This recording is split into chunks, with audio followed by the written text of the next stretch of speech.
Hello प्यारे बच्चों, नमस्कार। आप सभी का स्वागत है आपके अपने YouTube channel RWS civil services पर। मेरा नाम है विनीत कुमार। आप और हम मिलकर जो है एम लक्ष्मीकांत बुक पर आधारित राजनीतिक व्यवस्था यानी कि पॉलिटी पढ़ रहे हैं, कॉन्स्टिट्यूशन को पढ़ रहे हैं सिविल सेवा परीक्षाओं के लिए। ठीक है बच्चों, आप सभी को गुड इवनिंग। आकाश जी, रेनू, शिवांगी, शिखा जी, जल्दी से सभी बच्चे जुड़ जाएं। एक और महत्वपूर्ण चैप्टर हम आज करने वाले हैं, भारत के संविधान का भाग 1। वो आज हम स्टार्ट करने वाले हैं, पार्ट 1।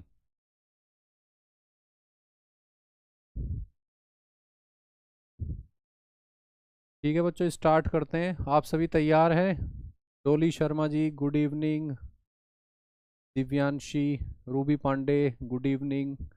आप सभी बच्चों का स्वागत है। ठीक है बच्चों,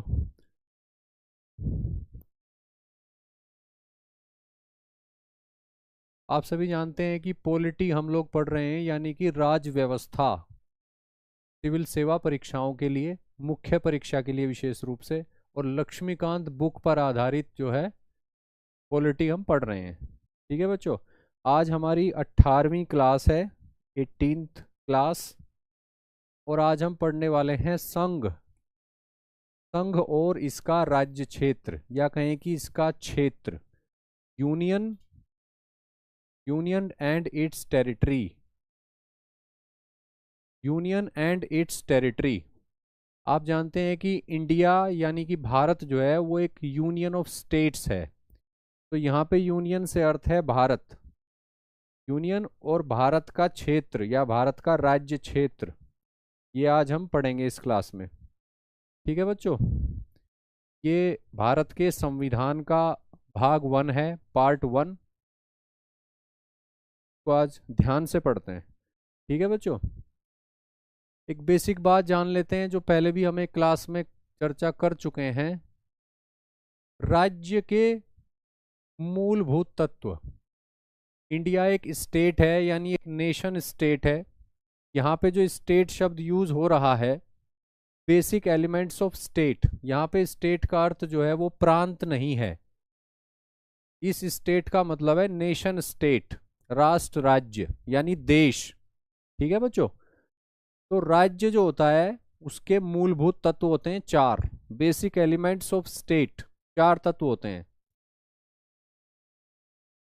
जिसमें एक होता है राज्य क्षेत्र।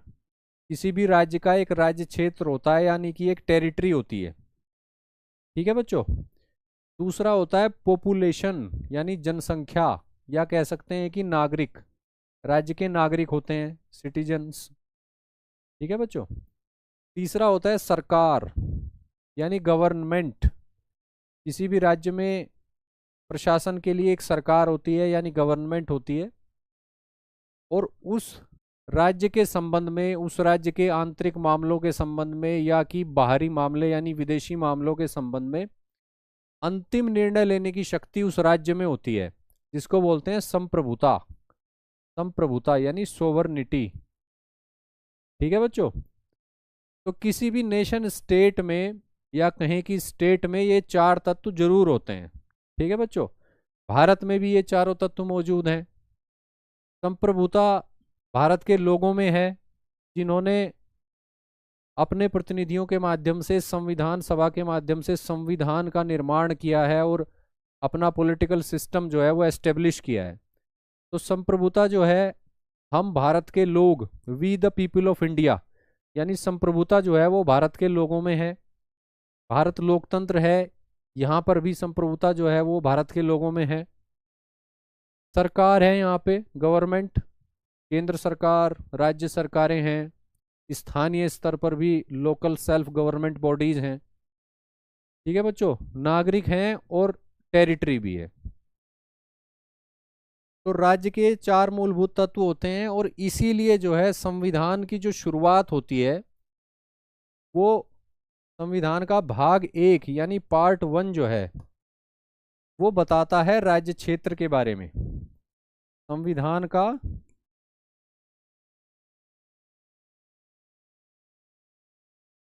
भाग 1। ठीक है बच्चों, संविधान का भाग 1 जो है वो राज्य क्षेत्र की बात करता है, भारत का राज्य क्षेत्र, भारत जो कि एक यूनियन ऑफ स्टेट्स है। तो यूनियन एंड इट्स टेरिटरी हम इसीलिए पढ़ रहे हैं संविधान की शुरुआत में, क्योंकि राज्य के 4 मूलभूत तत्वों में से पहला होता है राज्य क्षेत्र यानी टेरिटरी। वैसे इनका कोई क्रम नहीं होता, चारों ही महत्वपूर्ण हैं। और उसके बाद आप देखेंगे कि भारत के संविधान के भाग 2 में हम लोग पढ़ेंगे सिटीजनशिप।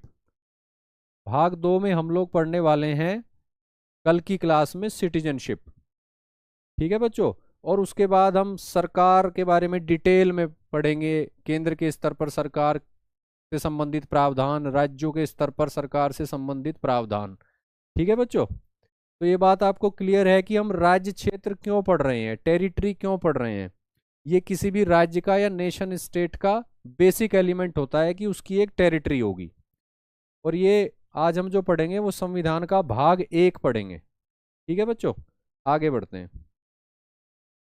भारत के संविधान का जो भाग 1 है यानी यूनियन एंड इट्स टेरिटरी, संघ और उसका राज्य क्षेत्र, इसमें 4 अनुच्छेद हैं। भाग 1 में 4 अनुच्छेद हैं, 1 से 4 तक।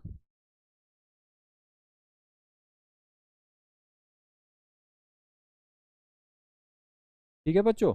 तो आज की क्लास में हम जो है 1 से 4 तक चारों अनुच्छेदों को पढ़ेंगे आराम से, उनमें क्या लिखा हुआ है, उसके बाद उनको एनालिसिस करेंगे और उसके बाद प्रैक्टिकल पार्ट देखेंगे कि इस चैप्टर का प्रैक्टिकल पार्ट जो राज्यों के पुनर्गठन से संबंधित है उसको हम लोग देखेंगे। ठीक है बच्चों। तो आज की क्लास आगे बढ़ाते हैं और सबसे पहले अनुच्छेद 1 में क्या लिखा हुआ है वो देख लेते हैं। अनुच्छेद 1 का जो हेडिंग है वो है संघ का नाम और राज्य क्षेत्र, यानी संघ के नाम की इसमें चर्चा है और राज्य क्षेत्र की इसमें चर्चा है। संघ यानी कि भारत, उसके नाम और उसके राज्य क्षेत्र का वर्णन इसमें है। ठीक है बच्चों, आप समझ पा रहे हैं बच्चों? मैं आपके कमेंट देख रहा हूं, कोई डाउट, कोई प्रश्न? संघ और राज्य में क्या अंतर है? देखिए, राज्य शब्द का प्रयोग देश के संदर्भ में भी होता है और प्रांत के संदर्भ में भी होता है। जैसे राज्यों का संघ है भारत, तो यहाँ पे जो राज्य शब्द प्रयोग हो रहा है ये प्रयोग हो रहा है प्रांतों के संदर्भ में। लेकिन राज्य शब्द देश के संदर्भ में भी प्रयुक्त होता है जब हम देश को बोलते हैं नेशन स्टेट यानी राष्ट्र राज्य। ठीक है बच्चों, आगे बढ़ते हैं। अनुच्छेद 1 में क्या कहा गया है? अनुच्छेद 1 कहता है कि इंडिया यानी कि भारत, इंडिया यानी कि भारत, यानी इसमें हमारे देश के 2 नाम दिए गए हैं, इंग्लिश में इंडिया और हिंदी में भारत। यानी भारत को भी इंग्लिश में ही लिखा जाता है BHARAT। ठीक है बच्चों। तो इंग्लिश और भारत, सॉरी, इंडिया और भारत राज्यों के संघ हैं, राज्यों का संघ है भारत या इंडिया, यूनियन ऑफ स्टेट्स। यहाँ पे ये बात गौर करने की है, यहाँ पे फेडरेशन शब्द का प्रयोग नहीं है। हालांकि हिंदी में हम संघ ही लिख रहे हैं और संघ को इंग्लिश में बोला जाता है फेडरेशन। ठीक है बच्चों, यूनियन को भी हिंदी में संघ ही बोला जाता है। लेकिन ये बात महत्वपूर्ण है कि यूनियन की बात हो रही है, फेडरेशन की बात नहीं हो रही है। ठीक है बच्चों। इंडिया यानी भारत राज्यों का संघ होगा यानी यूनियन ऑफ स्टेट्स होगा। ठीक है बच्चों, क्लियर है? नेक्स्ट पॉइंट ये है कि राज्य और क्षेत्र प्रथम अनुसूची में उल्लेखित होंगे, प्रथम अनुसूची में उल्लेखित होंगे। आप जानते हैं कि भारत का संविधान जब बना उसमें 8 अनुसूचियां थी। वर्तमान में भारत के संविधान में 12 अनुसूचियां हैं। ठीक है बच्चों। तो यहाँ पे बात यह है कि कौन कौन से राज्यों से मिलकर भारत संघ बना है और उनका क्षेत्र क्या है, कहाँ तक है, टेरिटरी। ये जो जानकारी है ये अनुच्छेद 1 में नहीं दी गई है। अनुच्छेद 1 में लिखा हुआ है कि ये प्रथम अनुसूची में दी गई है, फर्स्ट शेड्यूल में दी गई है। ठीक है बच्चों। तो फर्स्ट शेड्यूल में क्या दिया गया है? राज्यों के नाम और उनका क्षेत्र जिनसे मिलकर यूनियन ऑफ स्टेट्स बना है भारत। ठीक है बच्चों। इसके अलावा क्या कहता है अनुच्छेद 1, भारत के राज्य क्षेत्र में क्या क्या शामिल है ये बताया गया है। भारत के राज्य क्षेत्र में क्या क्या शामिल है ये बताया गया है। राज्यों के क्षेत्र यानी स्टेट्स जो हैं उनके क्षेत्र, प्लस जो है संघ शासित क्षेत्रों के क्षेत्र, यानी ऐसे क्षेत्र जो संघ सरकार के द्वारा या यूनियन गवर्नमेंट के द्वारा डायरेक्टली प्रशासित किए जाते हैं। ठीक है बच्चों। और इनका उल्लेख यानी यूनियन टेरिटरीज का उल्लेख भी जो है वो प्रथम अनुसूची में है। क्लियर है बच्चों ये बात आपको? यानी भारत के राज्य क्षेत्र में जो है 3 तरह की टेरिटरी शामिल है। 3 तरह की टेरिटरी मिलकर भारत का राज्य क्षेत्र बनाती है, जिसमें राज्यों के क्षेत्र, यूनियन टेरिटरीज जो हैं संघ द्वारा प्रशासित जो क्षेत्र हैं उनका क्षेत्र, वो भी प्रथम अनुसूची में दिया गया है। और ऐसे अन्य क्षेत्र, अन्य टेरिटरियां जिनका अधिग्रहण किया जाए, जिनको एक्वायर किया जाए, जिनका अधिग्रहण किया जाए इंडियन स्टेट यानी भारत राज्य के द्वारा समय समय पर, यानी संविधान लागू होने के बाद कभी भी। ठीक है बच्चों। तो भारत के राज्य क्षेत्र में 3 तरह की यूनिट्स जो हैं वो शामिल हैं। राज्यों के क्षेत्र, यूनियन टेरिटरीज के क्षेत्र और ऐसे अन्य क्षेत्र जिनका अधिग्रहण भविष्य में कभी किया जाए। ठीक है बच्चों। तो आर्टिकल 1 जो है आपको उसमें क्या लिखा हुआ है ये क्लियर हुआ। ठीक है बच्चों। अब इसके बेस पे थोड़ा सा एनालिसिस कर लेते हैं क्या क्या बात हुई है आर्टिकल 1 में। अनुच्छेद 1 क्या कहता है इसमें? एक तो इंडियन स्टेट कहें या इंडिया एज ए कंट्री कहें, उसका नाम क्लियर कर दिया गया है। नाम को लेकर संविधान सभा में 2 तरह के विचार थे कि देश का नाम क्या हो। कुछ संविधान सभा के सदस्य कहते थे कि इंग्लिश में नाम रखा जाए इंडिया, मॉडर्न नेम रखा जाए इंडिया। कुछ कहते थे कि परंपरागत नाम रखा जाए भारत। तो दोनों ही नामों को शामिल कर लिया गया। दोनों ही नामों को शामिल कर लिया गया। इंडिया भी नाम है, आधिकारिक नाम संविधान के आर्टिकल 1 के अंतर्गत, और भारत भी आधिकारिक नाम है संविधान के आर्टिकल 1 के अंतर्गत। ठीक है बच्चों। अनुच्छेद 1 से हमारे देश का नाम जो है वो बिल्कुल क्लियर हो जाता है। इसके अलावा अनुच्छेद 1 क्या करता है, वो भारत देश का राज्य क्षेत्र जो है उसको स्पष्ट करता है कि उसकी टेरिटरी क्या है, राज्य क्षेत्र। ठीक है बच्चों। और अभी हमने बात की कि भारत के राज्य क्षेत्र को 3 भागों में बांटा गया है। 3 तरह की यूनिट्स से वो मिलकर बना है। राज्यों का क्षेत्र, यूनियन टेरिटरीज का क्षेत्र और ऐसे अन्य क्षेत्र जिनका अधिग्रहण किया जाए इंडियन स्टेट के द्वारा। ठीक है बच्चों। तो 3 श्रेणियों की बात हमने की, वही ये 3 श्रेणियां हैं। 3 श्रेणियों से मिलकर जो है वो बना है भारत का राज्य क्षेत्र। और ये तीनों श्रेणियां जो हैं ये मेंशन की गई हैं। ये जो पॉलिटिकल यूनिट्स हैं जो भारत के राज्य क्षेत्र में शामिल हैं, ये सभी इनके नाम, इनका क्षेत्र विस्तार सभी कुछ जो है अनुसूची 1 में दिया गया है, शेड्यूल 1 में। ठीक है बच्चों। अनुसूची 1 में यानी शेड्यूल 1 में। और वर्तमान में कितनी पॉलिटिकल यूनिट्स हैं जो मिलकर भारत का राज्य क्षेत्र बनाती हैं, वो बताइए बच्चों। वर्तमान में कितनी पॉलिटिकल यूनिट्स हैं जो मिलकर भारत का राज्य क्षेत्र बनाती हैं? 28 और 8। 28 और 8 यानी कि 36। ठीक है बच्चों। इनमें 28 जो है वो राज्य हैं और 8 जो है वो यूनियन टेरिटरीज हैं, यानी यूनियन गवर्नमेंट द्वारा डायरेक्टली एडमिनिस्टर्ड टेरिटरीज। ठीक है बच्चों। आगे बढ़ते हैं।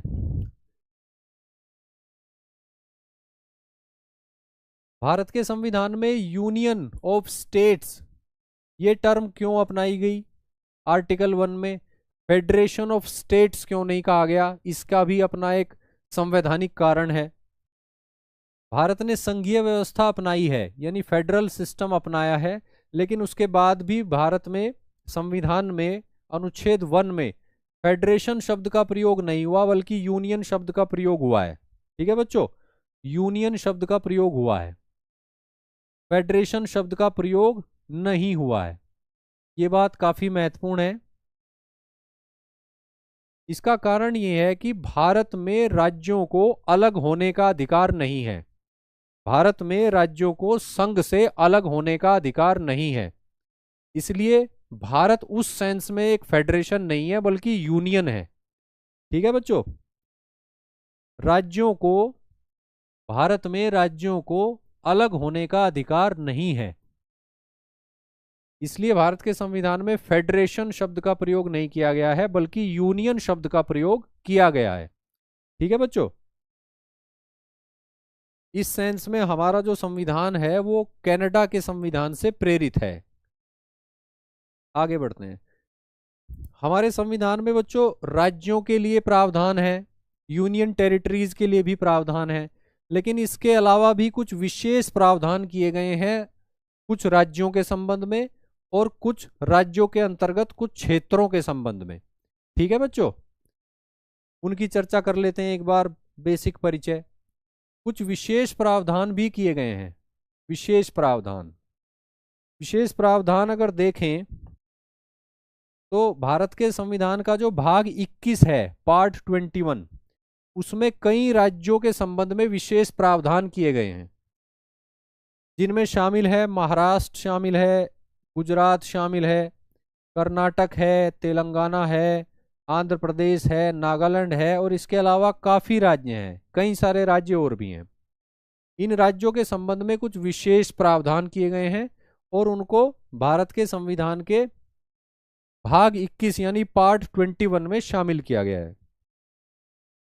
इसके अलावा हमारे संविधान की जो 5वीं और 6ठी अनुसूची है, 5वीं और 6ठी अनुसूची, ठीक है बच्चों, 5वीं अनुसूची और 6ठी अनुसूची, उनमें भी कुछ विशेष प्रावधान किए गए हैं अनुसूचित क्षेत्रों के संबंध में और जनजातीय क्षेत्रों के संबंध में।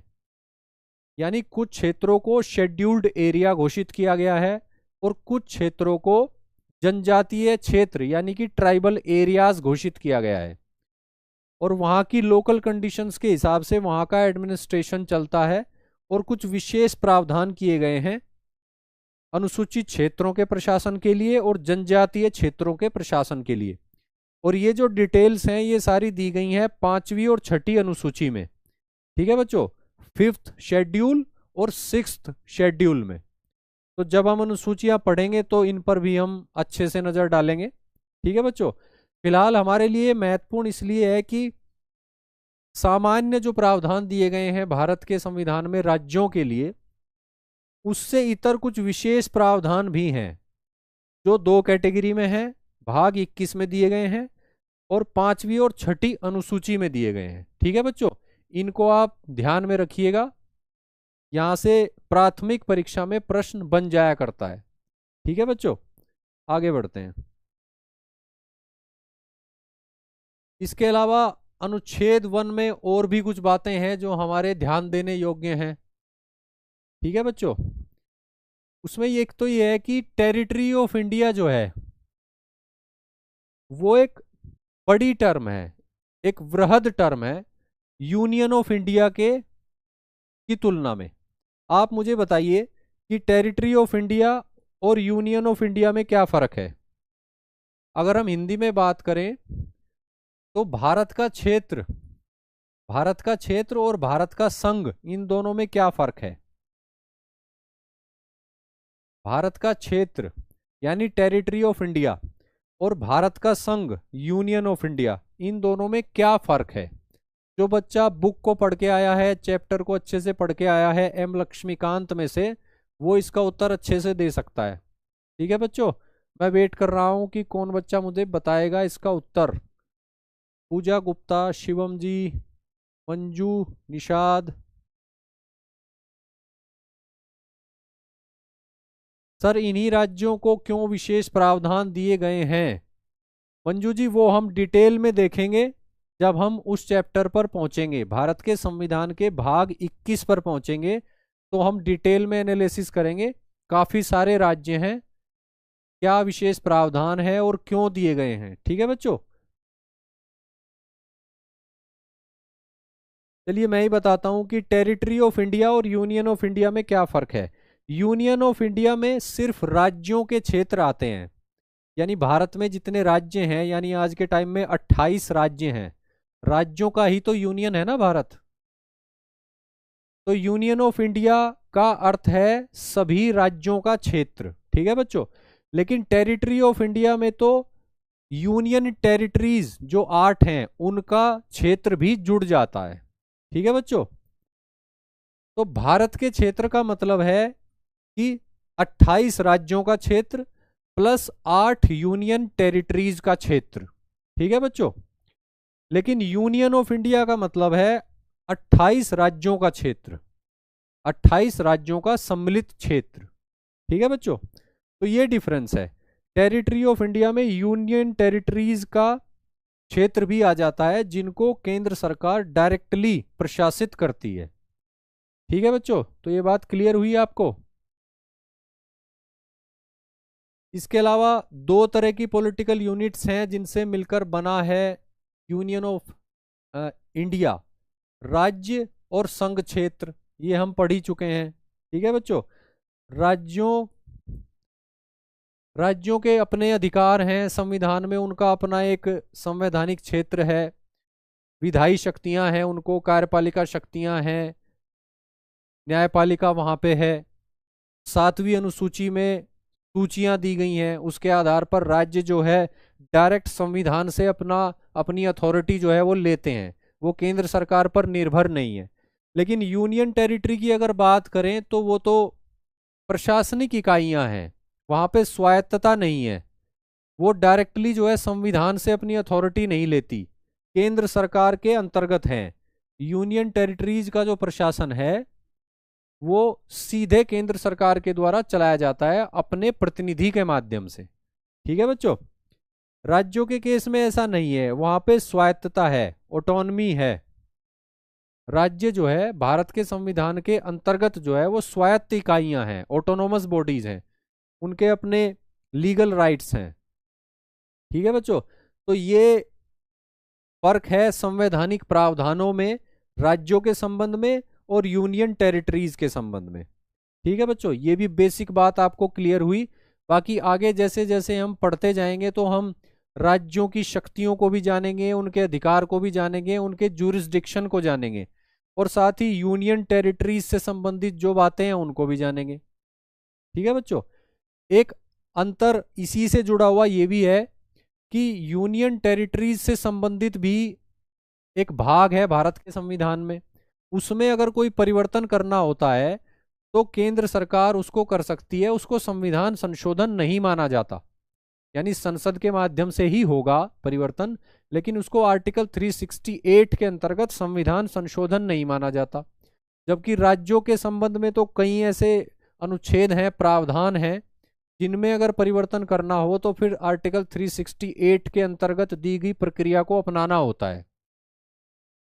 हालांकि अनुच्छेद 2 और अनुच्छेद 3 जो हैं उनमें आर्टिकल 368 की प्रक्रिया का पालन नहीं करना होता, ये हम आज ही पढ़ेंगे इसी क्लास में आगे। ठीक है बच्चों, इसके अलावा भारत एक संप्रभु देश है, संप्रभु राज्य है, सॉवरन स्टेट है, तो उसे विदेशी क्षेत्र का अधिग्रहण करने का भी अधिकार है। विदेशी क्षेत्र को अधिग्रहित किया जा सकता है, उसे भी इंडिया की टेरिटरी का हिस्सा बनाया जा सकता है। ठीक है बच्चों, लेकिन ये होगा अंतर्राष्ट्रीय कानून के अंतर्गत ही, अंतर्राष्ट्रीय कानून में स्थापित प्रक्रिया के द्वारा ही। ठीक है बच्चों, और ये कैसे हो सकता है, ये संधि के माध्यम से हो सकता है, यानी ट्रीटी।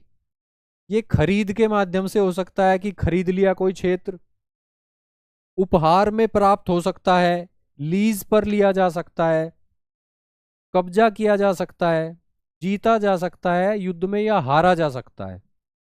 ठीक है बच्चों, इतने तरीके से विदेशी क्षेत्र का अधिग्रहण किया जा सकता है। ठीक है बच्चों, और कुछ ऐसे क्षेत्र थे इंडिपेंडेंट इंडिया में, जो किसी फॉरेन पावर के अंडर थे, हालांकि इंडिया की टेरिटरी में ही थे, उनका अधिग्रहण किया भी गया है समय समय पर अलग अलग तरीके से, अलग अलग प्रक्रिया को अपनाकर। ठीक है बच्चों, जैसे गोवा, गोवा पुर्तगालियों के अंडर था, गोवा पुर्तगालियों के अंडर था। सिक्किम जो है वो एक प्रिंसली स्टेट था, और पुदुचेरी जो है वो फ्रांस के अंडर था, फ्रांस के अंडर। तो ये कहीं ना कहीं गोवा, पुदुचेरी, दमन दीव, दादर और नगर हवेली, ये जो टेरिटरीज हैं ये फॉरेन पावर्स के अंडर थी। तो इनका अधिग्रहण किया गया है समय समय पर अलग अलग प्रक्रिया के माध्यम से। ठीक है बच्चों, सिक्किम एक प्रिंसली स्टेट था, उसको भी धीरे धीरे कर कर एक राज्य बना दिया गया भारत का। ठीक है बच्चों, तो कौन सा राज्य कब बना, किस टेरिटरी को पहले यूनियन टेरिटरी बनाया गया, फिर उसे फुल स्टेटहुड दे दी गई, ये सब पूरी डिटेल जो है आपकी बुक के अध्याय में दी गई है। आप वहां से इसको पढ़ना, ये फैक्चुअल इंफॉर्मेशन है, ये प्राथमिक परीक्षा के लिए उपयोगी है। ठीक है बच्चों, आगे बढ़ते हैं। अब आर्टिकल 2 में क्या है वो देख लेते हैं। अनुच्छेद 2, आर्टिकल 2 में क्या दिया गया है वो देख लेते हैं। इसका जो हेडिंग है वो कहता है कि नए राज्यों का प्रवेश भारत संघ में या नए राज्यों की स्थापना। नए राज्यों का प्रवेश मतलब admission, admission of new states, या कि एस्टेब्लिशमेंट ऑफ न्यू स्टेट्स। ठीक है बच्चों, नए राज्यों का प्रवेश यानी कि एडमिशन इंडियन यूनियन में, और नए राज्यों का एस्टेब्लिशमेंट। ठीक है बच्चों, अब क्या इसमें डिटेल है वो देख लेते हैं। भारत की संसद को अधिकार है कि वो विधि बनाकर भारत की संसद विधि बनाकर संघ में नए राज्यों का प्रवेश, संघ में नए राज्यों का प्रवेश या स्थापना कर सकेगी, ऐसे निबंधनों और शर्तों, ऐसे निबंधनों और शर्तों पर जो वह ठीक समझे। ठीक है बच्चों, तो ये बात महत्वपूर्ण है कि भारत की संसद को अधिकार है कि वो संघ में नए राज्यों का प्रवेश करा सकती है या नए राज्यों की स्थापना कर सकती है, ऐसे राज्य जो अस्तित्व में नहीं है, ऐसे निबंधनों और शर्तों पर जो वह ठीक समझे। संसद कानून बनाकर ऐसा कर सकती है। ठीक है बच्चों, ये बात कही गई है अनुच्छेद 2 में, आर्टिकल 2 में। और संसद जब ऐसा करेगी तो जिस प्रक्रिया का पालन करेगी वो संविधान संशोधन नहीं माना जाएगा, आर्टिकल 368 के अंडर। ठीक है बच्चों, ये बात आगे आज ही की क्लास में आएगी, लेकिन यहां भी मैं इसको एक बार कोट कर देता हूं कि संसद ये जो विधि बनाकर ये कार्य करेगी ये सामान्य बहुमत से करेगी, इसको आर्टिकल 368 के अंतर्गत नहीं माना जाएगा संविधान संशोधन। आगे बढ़ते हैं। अनुच्छेद 3 में क्या दिया गया है ये देख लेते हैं एक बार बच्चों। आर्टिकल 3 में क्या दिया गया है, इसमें दिया गया है नए राज्यों का निर्माण, नए राज्यों का निर्माण, और जो वर्तमान राज्य हैं एग्जिस्टिंग, उनके क्षेत्रों, उनकी सीमाओं और उनके नामों में परिवर्तन। ठीक है बच्चों, और इस अनुच्छेद के अंतर्गत भी संसद विधि बनाकर जो कार्रवाई करती है वो आर्टिकल 368 के अंतर्गत संविधान संशोधन नहीं माना जाता। ठीक है बच्चों, आर्टिकल 3 में क्या है, नए राज्यों का निर्माण किया जा सकता है, राज्यों के क्षेत्रों, सीमाओं और नामों में परिवर्तन किया जा सकता है। ठीक है बच्चों, किस प्रक्रिया से किया जा सकता है वो देख लेते हैं। भारत की संसद विधि बनाकर ऐसा कर सकती है, भारत की संसद विधि बनाकर ऐसा कर सकती है सामान्य बहुमत से, सामान्य विधायी प्रक्रिया का पालन करके। ठीक है बच्चों, भारत की संसद को ये सभी कार्य करने का अधिकार है विधि बनाकर। ठीक है बच्चों, अब पढ़ लेते हैं कि डिटेल में क्या क्या है। अनुच्छेद 3 में किसी राज्य में से उसका क्षेत्र अलग करके अथवा दो या अधिक राज्यों या राज्यों के भागों को मिलाकर अथवा किसी राज्य क्षेत्र को किसी राज्य के भाग के साथ मिलाकर नए राज्य का निर्माण कर सकेगी। नए राज्य का निर्माण कर सकेगी, यानी नए राज्य का निर्माण कर सकेगी किसी भी तरह की काट छांट करके, किसी भी तरह का जोड़ तोड़ करके। ठीक है बच्चों, किसी एक राज्य में से उसका क्षेत्र अलग करके नया राज्य बनाया जा सकता है, जैसे आंध्र प्रदेश में से अलग करके तेलंगाना बना दिया गया। ठीक है बच्चों, दो या अधिक राज्यों को या राज्यों के भागों को मिलाकर राज्य बनाया जा सकता है, जैसे 1953 में आंध्रा स्टेट अस्तित्व में आया था, आंध्रा स्टेट, आंध्रा राज्य। और उसके बाद 1956 में आंध्रा राज्य में तेलंगाना क्षेत्र मिला दिया गया हैदराबाद राज्य का, और उन दोनों को मिलाकर बना दिया गया 1956 में आंध्र प्रदेश। ठीक है बच्चों, तो उसी बात को यहां कहा जा रहा है। तो कई तरीके हैं जिसमें नए राज्य का निर्माण कर सकती है भारत की संसद विधि बनाकर। क्लियर है बच्चों? अगला पॉइंट यह है कि किसी राज्य के क्षेत्र को बढ़ा सकती है, किसी राज्य के क्षेत्र को बढ़ा सकती है, किसी राज्य की टेरिटरी का विस्तार कर सकती है, उसका क्षेत्रफल बढ़ा सकती है, किसी राज्य का क्षेत्रफल बढ़ा सकती है। ठीक है बच्चों, आगे बढ़ते हैं। किसी राज्य का क्षेत्रफल बढ़ा सकेगी,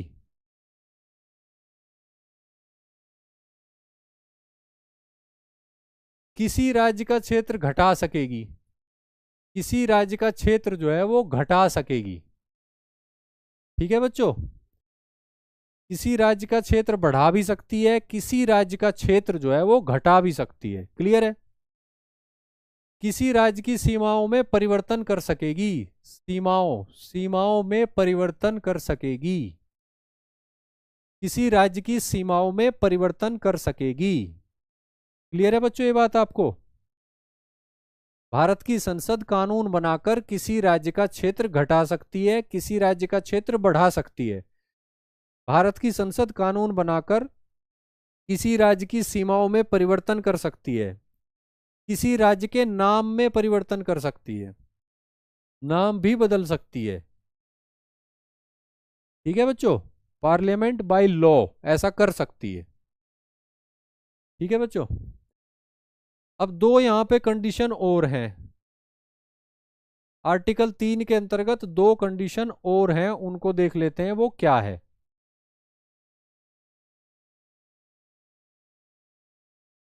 कंडीशन एक है कि उपरोक्त परिवर्तन से संबंधित कोई भी जो विधेयक संसद में पेश होगा वो राष्ट्रपति की पूर्वानुमति से होगा। क्लियर है बच्चों? राष्ट्रपति की पूर्व मंजूरी के बाद ही उपरोक्त परिवर्तनों से संबंधित कोई विधेयक आर्टिकल 3 के अंतर्गत, अनुच्छेद 3 के अंतर्गत उपरोक्त परिवर्तनों से संबंधित कोई विधेयक संसद में तभी पेश किया जाएगा जब राष्ट्रपति की पूर्व मंजूरी उसको मिल जाएगी। ठीक है बच्चों, संसद में पेश होने के लिए राष्ट्रपति की पूर्व मंजूरी आवश्यक है। इसके अलावा एक शर्त और है, राष्ट्रपति अपनी मंजूरी देने से पहले ऐसे विधेयक को संबंधित राज्य की विधायिका के पास भेजेगा उसका विचार जानने के लिए, और उसके लिए एक निश्चित समय देगा। ठीक है बच्चों, और उस राज्य की विधायिका का ये संवैधानिक दायित्व है कि उस दिए गए समय में उस विधेयक से संबंधित अपने विचार वो राष्ट्रपति को भेजे। ठीक है बच्चों, अगर उस निश्चित समय में संबंधित राज्य की विधायिका उस विधेयक के संबंध में अपने विचार राष्ट्रपति को नहीं भेजती तो राष्ट्रपति जो है प्रक्रिया को आगे बढ़ा सकता है। यानी राष्ट्रपति उस केस में बिना राज्य की विधायिका के विचारों को जाने ही अपनी मंजूरी दे सकता है उस विधेयक को, और उसके बाद वो संसद में पेश किया जा सकता है, यानी संसदीय प्रक्रिया उसके बाद आगे बढ़ सकती है। ठीक है बच्चों, ये बात क्लियर हुई आपको? इसको पढ़ लेते हैं एक बार यहां पे। राष्ट्रपति द्वारा यह विधेयक संबंधित राज्य की विधायिका को उसके विचार जानने के लिए भेजा जाएगा। ठीक है बच्चों, राष्ट्रपति ऐसे विधेयक को संबंधित राज्य की विधायिका को उसके विचार जानने के लिए भेजेगा और निश्चित समय सीमा देगा। और निश्चित समय सीमा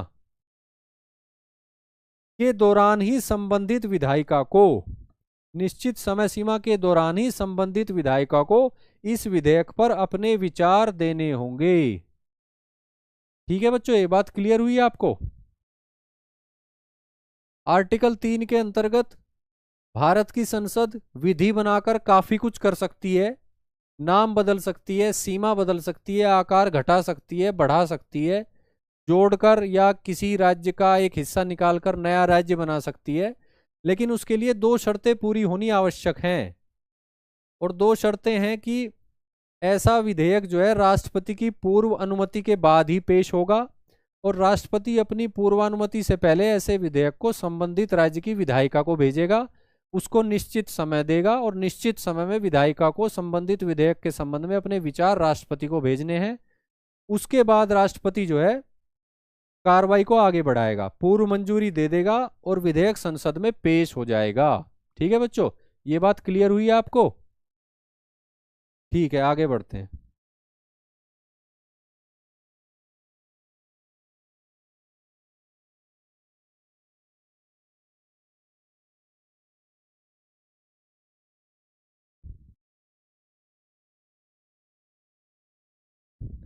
ठीक है बच्चों, अनुच्छेद 3 का थोड़ा सा एनालिसिस कर लेते हैं जो हमने अभी पढ़ा। उसमें महत्वपूर्ण बात यह है कि संसद या राष्ट्रपति संसद जो विधायी प्रक्रिया को एग्जीक्यूट करेगी और राष्ट्रपति जिसकी पूर्वानुमति से विधेयक संसद में पेश किया जाएगा, ये राज्य विधायिका के विचारों को मानने के लिए बाध्य नहीं है। ठीक है बच्चों, राज्य विधायिका अपने विचार दे सकती है, उसके विचार मांगे जाएंगे निश्चित समय में, लेकिन राज्य विधायिका जो विचार देती है उसको मानने के लिए बाध्य नहीं है, ना तो राष्ट्रपति और ना ही संसद। ये बात आपको क्लियर हुई बच्चों? इसके अलावा एक और महत्वपूर्ण बात यह है कि संसदीय प्रक्रिया जब शुरू हो जाती है, यानी राष्ट्रपति ने पूर्व मंजूरी दे दी, संबंधित राज्य की विधायिका के विचार ले लिए, वो भी उसने जो है फॉरवर्ड कर दिए संसद को, उसके बाद संसदीय प्रक्रिया शुरू होगी, संसद में वो विधेयक पेश हो गया। उसके बाद कई बार ऐसा होता है कि उस विधेयक में संशोधन जो है वो लाने की बात की जाती है। तो ऐसे में ऐसा नहीं है कि ये विधेयक दोबारा भेजा जाएगा राज्य विधायिका को उसके विचार जानने के लिए, अब नहीं भेजा जाएगा। चाहे किसी भी किस्म के संशोधन जो है उस विधेयक में संसदीय प्रक्रिया के दौरान संसद के अंदर किए जाएं। ठीक है, एक बार ही सिर्फ राष्ट्रपति के माध्यम से विचार जानने की भूमिका है, अपने विचार बताने की भूमिका है संबंधित राज्य की विधायिका की। उसके बाद जब संसद में पेश हो जाता है ऐसा विधेयक, उसके बाद चाहे उसमें कैसे भी संशोधन अमेंडमेंट मूव किए जाएं, कितना भी परिवर्तन किया जाए उस विधेयक में, उसके बाद राज्य विधायिका दोबारा राज्य विधायिका को भेजने की कोई आवश्यकता नहीं होती। ये बात क्लियर है बच्चों? कई बार प्राथमिक परीक्षा में ऐसे प्रश्न पूछ लिए जाते हैं, कथन आधारित प्रश्न, तो उसमें इस तरह की बातें दे देते हैं और वहां पे थोड़ा सा कंफ्यूजन क्रिएट हो जाता है। तो ऐसी बातें बहुत ध्यान से समझनी और सुननी चाहिए बच्चों। संसदीय प्रक्रिया अगर ऐसे विधेयक पर एक बार शुरू हो जाती है तो दोबारा फिर राज्य विधायिका के पास भेजने जैसी कोई कंडीशन नहीं है, कोई संवैधानिक आवश्यकता नहीं है। ठीक है बच्चों? और संसद हो या राष्ट्रपति, वो राज्य विधायिका के विचारों को मानने के लिए बाध्य नहीं है आर्टिकल 3 के अंतर्गत। ठीक है बच्चों, आगे बढ़ते हैं। अब आर्टिकल 4 पे आ जाते हैं। अनुच्छेद 4 क्या कहता है, आर्टिकल 4 में क्या कहा गया है वो देख लेते हैं। ठीक है बच्चों, आर्टिकल 4 में जो है दो बातें हैं, दोनों बातें महत्वपूर्ण हैं। एक तो यह है कि अनुच्छेद 2 और अनुच्छेद 3 जिन दोनों को हमने अभी जाना, उनके अंतर्गत लाए गए कानून में अनुसूची 1 और अनुसूची 4 में आवश्यक संशोधनों संबंधी प्रावधान भी शामिल होते हैं। ठीक है बच्चों, देखो अनुसूची 1 संबंधित है जिसमें राज्यों के नाम दिए गए हैं, यूनियन टेरिटरीज के नाम दिए गए हैं और उनका राज्य क्षेत्र दिया गया है। ठीक है बच्चों, अनुसूची 4 क्या है, वो राज्यसभा में प्रतिनिधित्व की बात करती है कि राज्यसभा में यूनियन टेरिटरी को और राज्यों का प्रतिनिधित्व कितना है। ठीक है बच्चों, तो जैसे ही कोई नया राज्य बनेगा या किसी राज्य को विभाजित किया जाएगा तो निश्चित रूप से उस राज्य की सीटों पर असर पड़ेगा ना, राज्यसभा में कितनी उसकी सीटें हैं, वो घटेंगी और बढ़ेंगी। ठीक है बच्चों, घट भी सकती हैं, बढ़ भी सकती हैं। तो ये जो संबंधित प्रावधान हैं ये भी इन्हीं अधिनियमों के माध्यम से इंट्रोड्यूस करे जाते हैं। ठीक है बच्चों, क्या कह रहे हैं बच्चों आप कमेंट्स में? आर्टिकल 2(3) की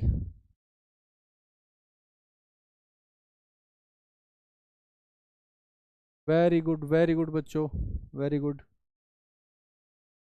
अनुच्छेद 2 और अनुच्छेद 3 के अंतर्गत लाए गए कानूनों में ऐसे प्रावधान भी शामिल हैं जिसके अंतर्गत जरूरी परिवर्तन किए जाएंगे अनुसूची 1 में और अनुसूची 4 में। ठीक है बच्चों, अनुसूची 4 जो है ये राज्यसभा में सीटों का आवंटन से संबंधित है।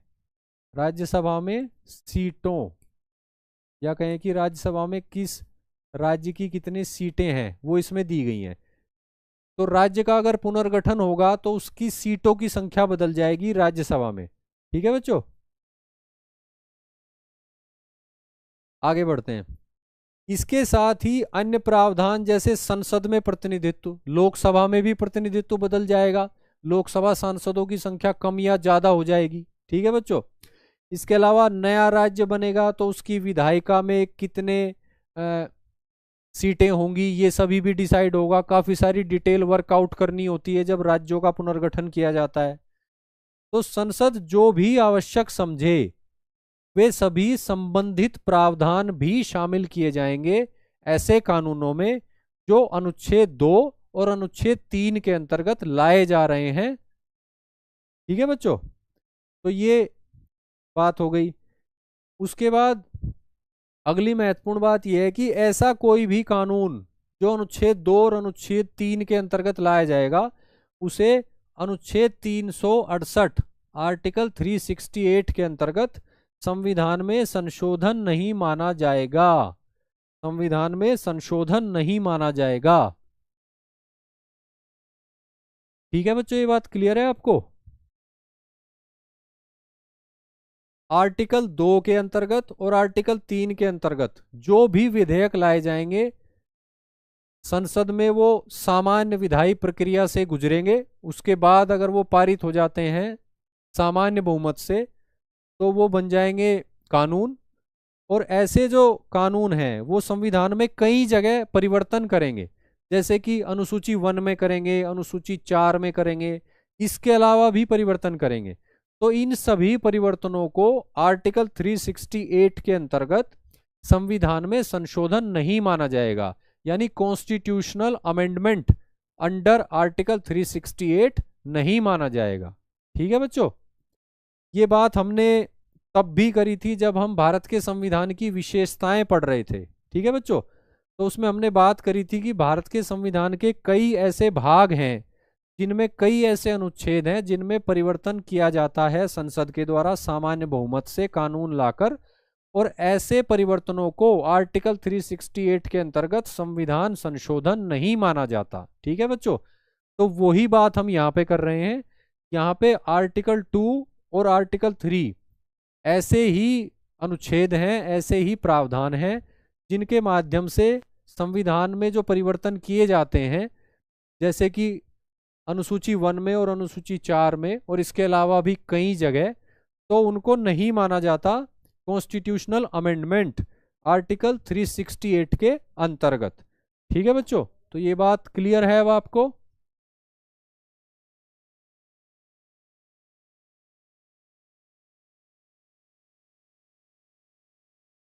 सर क्या संसद को यह भी अधिकार है कि वह किसी राज्य का एरिया समाप्त कर दे? बिल्कुल कर सकती है, बिल्कुल कर सकती है। राज्य पुनर्गठन का इतिहास अगर आप पढ़ेंगे तो कई सारे ऐसे राज्य हुआ करते थे, पॉलिटिकल यूनिट्स हुआ करते थे 1950 के बाद भारत में, जिनका अब कोई अस्तित्व नहीं है। ठीक है बच्चों, तो ऐसा कर सकती है संसद, बिल्कुल कर सकती है।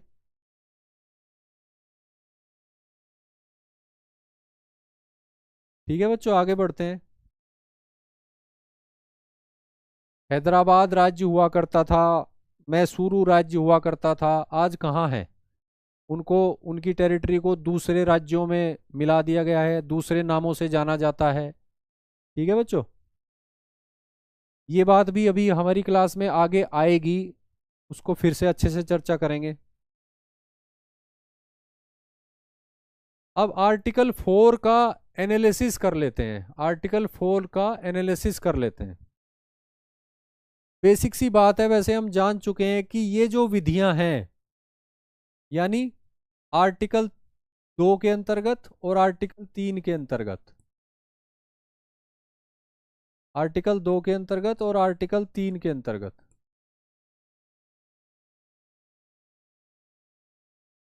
आर्टिकल 2 और आर्टिकल 3 के अंतर्गत जो विधियां हैं उनको अनुच्छेद 368 के अंतर्गत संविधान संशोधन नहीं माना जाता। ये चर्चा हम कर चुके हैं, क्लियर है बच्चों? उसके बाद ये जो विधियां हैं, यानी इन्हीं की बात हो रही है, आर्टिकल 2 और आर्टिकल 3 की ही, ये संसद द्वारा सामान्य बहुमत, सामान्य बहुमत से और सामान्य विधायी प्रक्रिया से पारित की जाती हैं। यानी बिल्कुल नॉर्मल प्रोसेस फॉलो किया जाता है, सामान्य बहुमत और सामान्य विधायी प्रक्रिया से ही ये कार्य हो जाता है। सामान्य विधायी प्रक्रिया का मतलब है कि ऐसी प्रक्रिया जिसमें जो संविधान संशोधन करने की प्रक्रिया जो आर्टिकल 368 में दी गई है उससे अलग है। ठीक है बच्चों, ऑर्डिनरी लेजिस्लेटिव प्रोसेस। तो ये बात तो आपको क्लियर हो ही गई है पिछली स्लाइड में।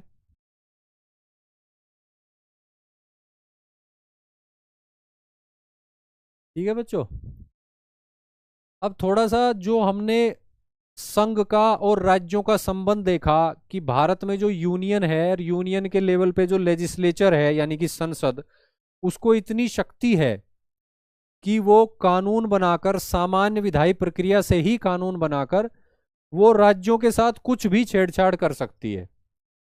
उनकी सीमा में परिवर्तन, नाम में परिवर्तन, उनका एरिया घटाना बढ़ाना, सब कुछ कर सकती है। तो इसी संदर्भ में अमेरिका और भारत का कंपैरिजन एक बार देख लेते हैं, अमेरिका और भारत का कंपैरिजन एक बार देख लेते हैं। ठीक है बच्चों, भारत संघ है लेकिन एकात्मक झुकाव वाला संघ है, ये हम पढ़ चुके हैं जब हमने संविधान की विशेषताएं पढ़ी हैं। इसके अलावा भारत की संघीय व्यवस्था वाला जो अध्याय है वो भी हम पढ़ चुके हैं, तो वहां भी हम ये बात डिटेल में चर्चा कर चुके हैं कि भारत में जो संघीय व्यवस्था है वो संघीय तो है लेकिन एकात्मक झुकाव वाली है, एकात्मक झुकाव वाली। भारत की जो व्यवस्था है उसमें फेडरल फीचर्स भी हैं काफ़ी, और जो बेसिक फेडरल फीचर्स हैं वो भी हैं, और इसके अलावा काफ़ी सारी यूनिटेरी फीचर्स भी हैं, यानी एकात्मक राज्यों में जो विशेषताएं होती हैं वो भारत में हैं। ठीक है बच्चों, तो भारत में जो व्यवस्था अपनाई गई है वो संघीय व्यवस्था है मौलिक रूप से, लेकिन उसके अलावा काफ़ी सारी एकात्मक राज्यों की विशेषताएं भी अपनाई गई हैं।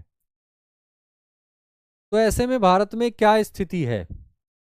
संघीय व्यवस्था लेकिन एकात्मक झुकाव, ऐसी जब राजनीतिक स्थिति है तो उसमें क्या राज्यों के साथ व्यवहार किया जाना संभव है? भारत में राज्यों को, ये थोड़ा सा गलत लिखा गया यहाँ पे, अस्तित्व,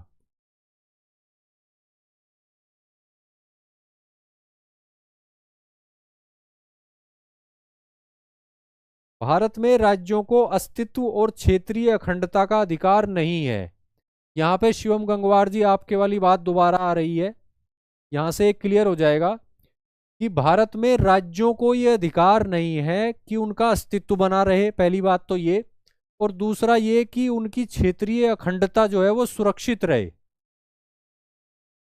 भारत में जो स्टेट्स हैं जिनसे मिलकर यूनियन बना है, उन राज्यों को ये अधिकार नहीं है कि उनका अस्तित्व बना रहे, उनको समाप्त भी किया जा सकता है। 1950 से आज तक का इतिहास अब देखोगे राज्यों के पुनर्गठन का, तो कई सारी पॉलिटिकल यूनिट्स ऐसी थी जिनका आज कोई अस्तित्व नहीं है, उनके नाम भी बदल चुके हैं, उनका जो क्षेत्र है वो किसी दूसरे राज्य का क्षेत्र अब बन चुका है। ठीक है बच्चों, तो राज्यों को अस्तित्व का भी अधिकार नहीं है, गारंटी नहीं है भारत में, भारत की संघीय व्यवस्था के अंतर्गत, और क्षेत्रीय अखंडता का भी अधिकार नहीं है, क्योंकि उनका जो टेरिटरी है उसे ऑल्टर किया जा सकता है। ठीक है बच्चों, उसमें घटाया जा सकता है, बढ़ाया जा सकता है, सभी तरह के परिवर्तन किए जा सकते हैं, हमने आर्टिकल 3 में देखे। तो महत्वपूर्ण बात यह है कि भारत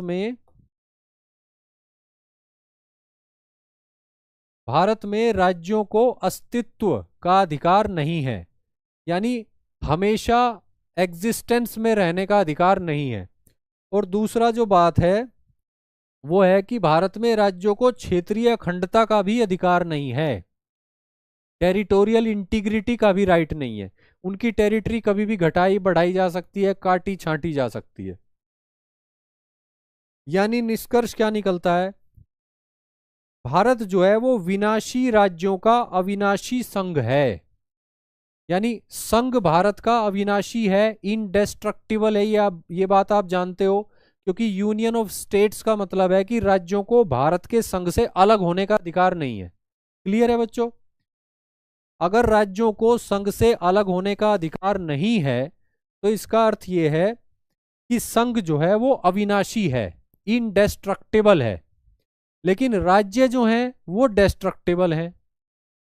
तो इसीलिए कहा गया कि भारत जो है वो विनाशी यानी डेस्ट्रक्टिबल यानी भाज्य राज्यों का अविनाशी यानी इनडेस्ट्रक्टिबल या अविभाज्य संघ है। भारत के केस में संघ जो है वो अविनाशी है, इनडेस्ट्रक्टिबल, लेकिन राज्य जो हैं वो विनाशी हैं, डेस्ट्रक्टिबल। ठीक है बच्चों, तो ये बात आप अच्छे से समझे, और इसको आप और अच्छे से समझोगे जब अभी मैं अमेरिका की संघीय व्यवस्था से इसका कंपैरिजन करूंगा। ठीक है बच्चों, सर विशेष राज्य का दर्जा कैसे मिलता है, ये आज की क्लास का टॉपिक नहीं है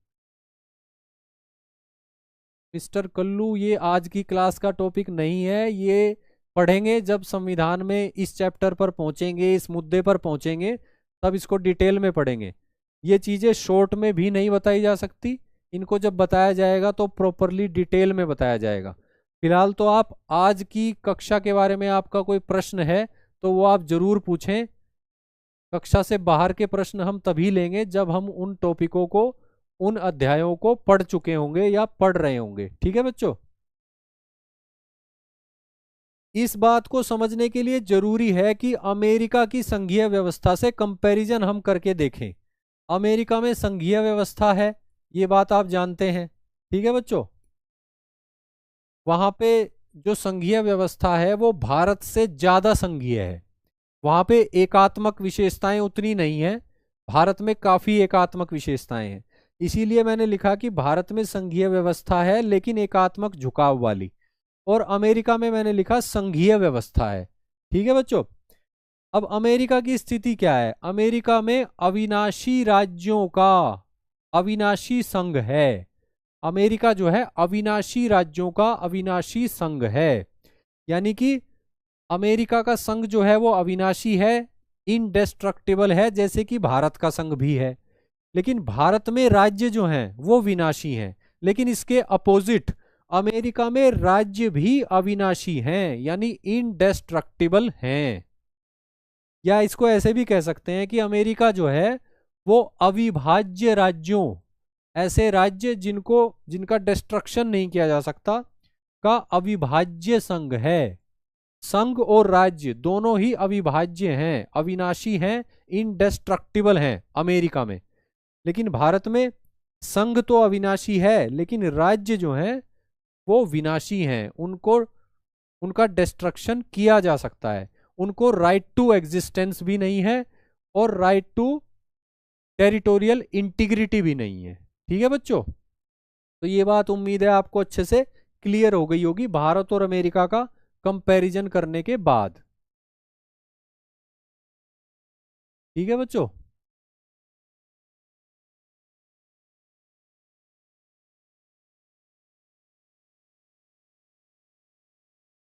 सुनील कुमार जी पूछ रहे हैं सर, इंडिया के पीएम की कुर्सी लोकसभा चुनाव में खाली रहने पर कौन कुर्सी संभालता है? आपको किसने कहा कि भारत के प्रधानमंत्री की कुर्सी लोकसभा चुनाव के दौरान खाली रहती है? ऐसा तो कुछ नहीं है, ऐसा तो कुछ भी नहीं है। लोकसभा चुनावों के दौरान वही व्यक्ति प्रधानमंत्री रहता है जो पहले से रहता आ रहा है। अभी जो लोकसभा चुनाव संपन्न हुए हैं उस दौरान भारत के प्रधानमंत्री कौन थे? नरेंद्र मोदी ही थे। ठीक है बच्चों, और नरेंद्र मोदी तब तक प्रधानमंत्री रहेंगे जब तक कि इन लोकसभा चुनावों के परिणाम के बाद नई लोकसभा जो है उसमें जो बहुमत प्राप्त करने वाला दल है या बहुमत प्राप्त करने वाला गठबंधन है वो अपना नेता नहीं चुन लेता और उसको जो है प्रधानमंत्री पद की शपथ नहीं दिला दी जाती। यानी यहां गैप नहीं होता है, गैप ज्यादा नहीं होता है। जब नए प्रधानमंत्री ऑफिस में एंटर होंगे, चाहे वो नरेंद्र मोदी ही क्यों ना हो या कोई दूसरा व्यक्ति हो, तब तक जो है वर्तमान प्रधानमंत्री जो है वो अपने पद पर बने रहेंगे। हालांकि चुनाव का परिणाम आने के बाद थोड़ा कार्य जो है वो कम हो जाता है अगर चुनाव कोई दूसरी पार्टी जीत लेती है उस स्थिति में। ठीक है बच्चों, और चुनावों के दौरान भी आचार संहिता वगैरह लग जाती है तो उस लेवल पे काम नहीं हो पाता, काम नहीं किया जाता। लेकिन प्रधानमंत्री अपने पद पर बने रहते हैं जब तक कि अगला प्रधानमंत्री ऑफिस में एंटर नहीं होता। ठीक है बच्चों, आगे बढ़ते हैं। कुछ देशों में केयर टेकर प्राइम मिनिस्टर की संवैधानिक व्यवस्था होती है, केयर टेकर प्राइम मिनिस्टर, जैसे पाकिस्तान में भी है। लेकिन हमारे देश में केयर टेकर प्राइम मिनिस्टर जैसा कोई इंस्टीट्यूशन नहीं है, कोई कॉन्सेप्ट नहीं है। ठीक है बच्चों, आगे बढ़ते हैं।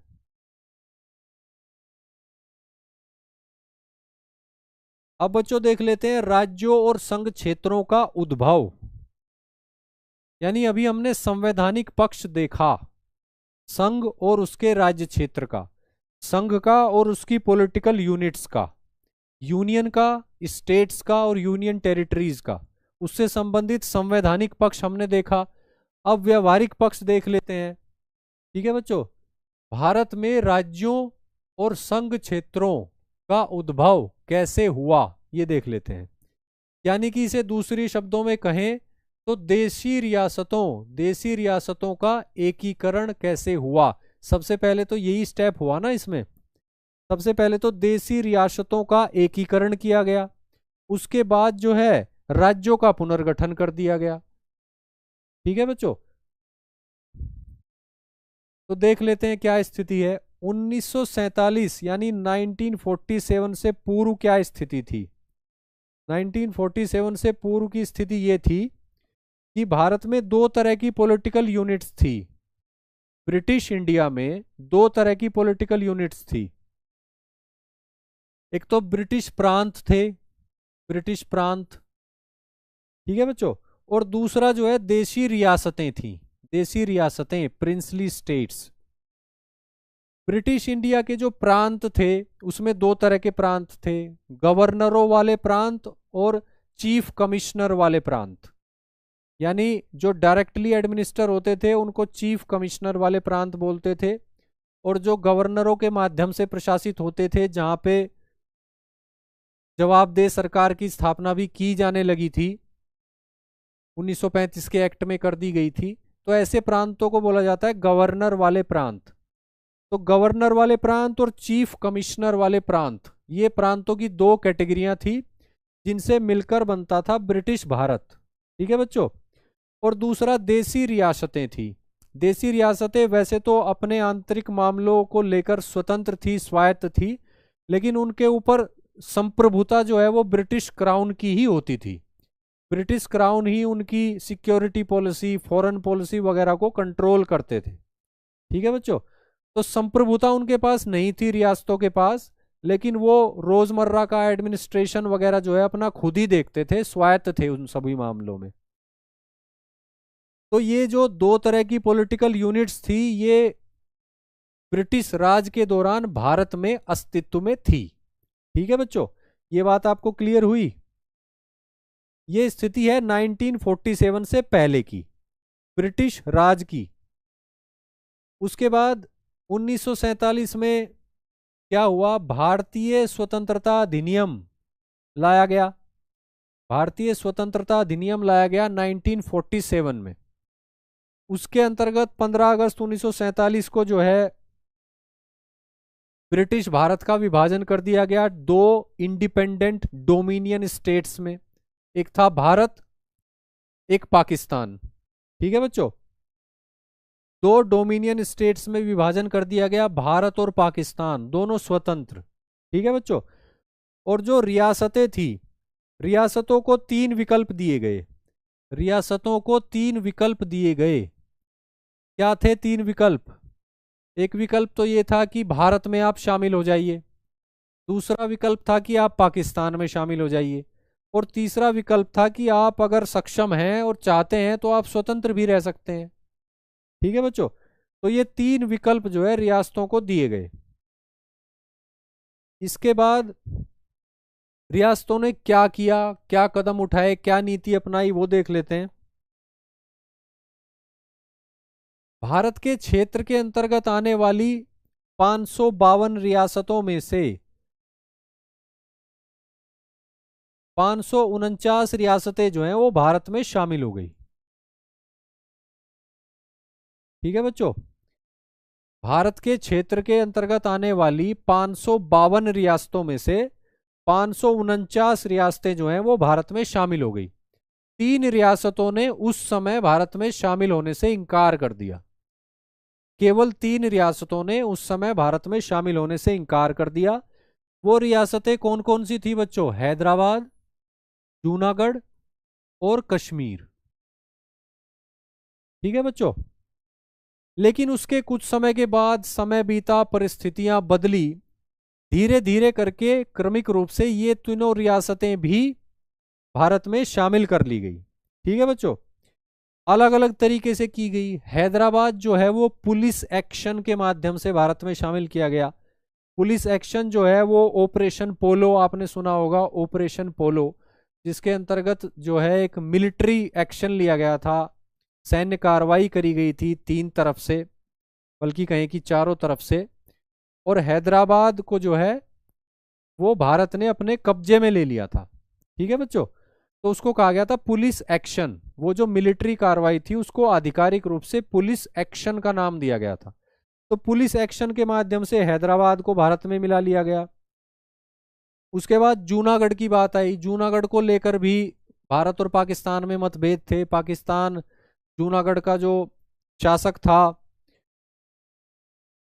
वो मुस्लिम था, जूनागढ़ की जो जनता थी वो मुख्य रूप से हिंदू धर्म में को मानने वाली थी।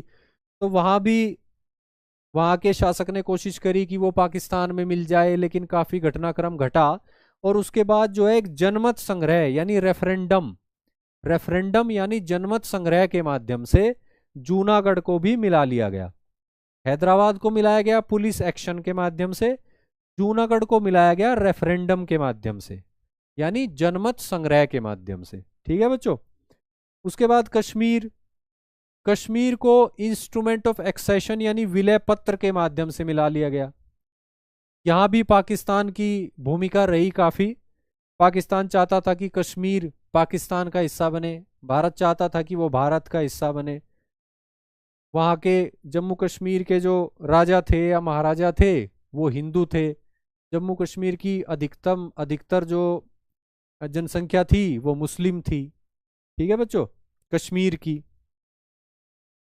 तो बात ये हुई कि इंस्ट्रूमेंट ऑफ एक्सेशन यानी कि विलय पत्र पर हस्ताक्षर के माध्यम से कश्मीर की जो रियासत थी उसे भी मिला लिया गया भारत में।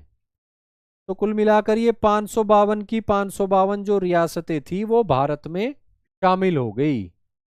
ठीक है बच्चों, ये बात आपको क्लियर हुई। उसके बाद जो अगली स्टेज आती है देसी रियासतों के एकीकरण की कह लीजिए, या एकीकरण तो यहाँ पर हो ही चुका है, अब जो है राज्यों के पुनर्गठन वाली बात शुरू हो जाती है 1950 में।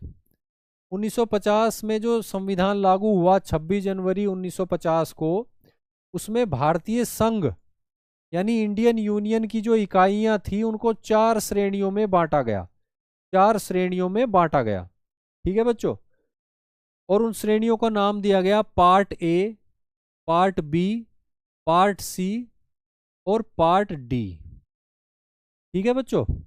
और इनमें कुल जो है 29 यूनिट्स बनाई गई, कुल 29 यूनिट्स बनाई गई, यानी कि 9 + 9 + 10 + 1 ये यूनिट बनाएगी।